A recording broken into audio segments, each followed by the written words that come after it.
Pahalgam terror attacks తర్వాత భారత ప్రభుత్వం ఖచ్చితంగా పాకిస్తాన్ పైన ఏదో ఒకటి చేయాలనే నిశ్చయానికి వచ్చినటువంటి సందర్భాన్ని అయితే మనం చూస్తా ఉన్నాం. అందులో భాగంగానే ఆపరేషన్ సింధూర్ని అయితే నిన్న రాత్రి అర్ధరాత్రి నుంచి అయితే ప్రారంభించడం జరిగింది. ఇప్పటికే 10ల మంది ఉగ్రవాదులను హతమార్చినటువంటి వార్తలు అయితే వస్తున్నాయి. మనతో పాటుగా మాట్లాడడానికి ఒక ముస్లిం అన్న ఉన్నాడు. అన్న, ఎట్లా అనిపిస్తుంది పహల్గామ్ దాడి తర్వాత ప్రభుత్వం తీసుకున్నటువంటి నిర్ణయాలను ఏమనుకుంటా ఉన్నా? నా పేరు హాషం మలిక్, నేను హైదరాబాద్ వాసిని, భారతదేశ వాసిని. నిన్న రాత్రి జరిగిన ఆతంకవాదుల అడ్డాలపైన జరిగిన దాడిని, భారతదేశపు మన మిలిటరీ జరిపిన దాడిని మేము చాలా సంతోషిస్తున్నాం. ఎందుకంటే మా భారతదేశంలో పహల్గామ్లో జరిగిన మా సిటిజన్స్ పైన టెర్రరిస్ట్ అటాక్ చేసింది చాలా తప్పు. అది దానిని దృష్టిలో ఉంచుకొని మా ప్రధానమంత్రి శ్రీ నరేంద్ర మోదీ గారి నేతృత్వంలో నిన్న మిలిటరీ ఫోర్సెస్ జరిపిన ఆతంకవాద అడ్డాలపైన జరిపిన దాడిని మేము చాలా ఆనందిస్తున్నాము. భారతదేశం ప్రజలు మొత్తం ఇలా ఆనందంలో ఉంది. ఎందుకంటే మా సిటిజన్స్ పైన పహల్గామ్లో సిటిజన్స్ పైన జరిగిన దాడిని మేము ఖండిస్తున్నాము. పాకిస్తాన్ టెర్రరిస్టులకు హెచ్చరిస్తున్నాము, ఇంకొకసారి మా భారతదేశంలో ఇటువంటి పనులు చేస్తే ఇంకా మేము చాలా మీకు దాడులు చేస్తామని హెచ్చరిస్తున్నాము.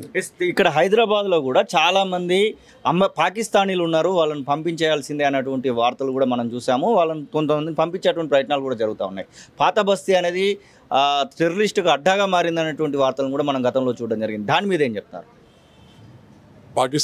పాకిస్తాన్లో హైదరాబాద్లో ఉందని తెలిస్తే స్పెషల్ బ్రాంచ్ ఉంది, ఇంటెలిజెన్స్ వాళ్ళు ఉన్నారు, వాళ్ళు వెతికి తీసి పంపించేయాలి. ఎందుకంటే అటువంటి వాళ్ళని మనం ఇక్కడ మన హైదరాబాద్లో పెట్టకూడదు, ఇక్కడ ఉండనియకూడదు. ఎందుకంటే స్పెషల్ బ్రాంచ్ ఇంటెలిజెన్స్, దానికి సంబంధించిన పోలీస్ డిపార్ట్మెంట్ దీనిపైన చర్యలు తీసుకోవాలి, వాళ్ళను తిరిగి పంపించేయాలి మేము కోరుతున్నాము. ఈ అటాక్స్ తర్వాత ఖచ్చితంగా యుద్ధం వస్తుందనేటువంటి వార్తలను కూడా చూస్తూ ఉన్నాం. యుద్ధం రావాలని కోరుకుంటా ఉన్నారా మీరు ఒక ఇండియన్గా?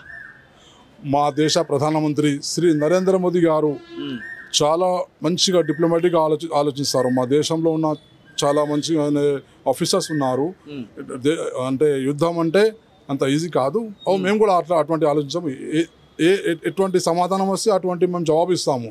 మాకు టెర్రరిస్టులు మా దేశంలో పహల్గామ్లో మా సామాన్య ప్రజల పైన దాడి చేస్తే మేము కూడా టెర్రరిస్ట్ అడ్డాలపైన అటాక్ చేశాము. మేము పాకిస్తాన్లో ప్రజలపైన, ఆర్మీ దానిపైన చేయలేదు అటాక్. మేము టెర్రరిస్ట్ అడ్డాలపైనే భారీగా మంచిగా మా మిలిటరీ ఆఫీసర్ అటాక్ చేశారు. దాన్ని మొత్తం దేశం ఈరోజు ఆనందిస్తాము. ఇంకా మా భారత ప్రధాని గారు చాలా మంచిగా యాక్షన్ తీసుకున్నారు.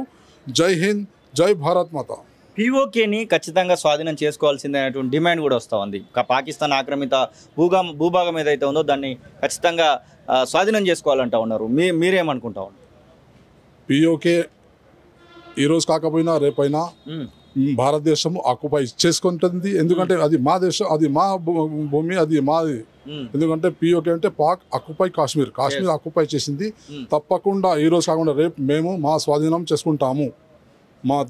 మా దేశ ప్రధానమంత్రి శ్రీ నరేంద్ర మోదీ గారి నాయకత్వంలో తప్పకుండా మేము స్వాధీనం చేసుకుంటాము, తప్పకుండా చేసుకుంటాము.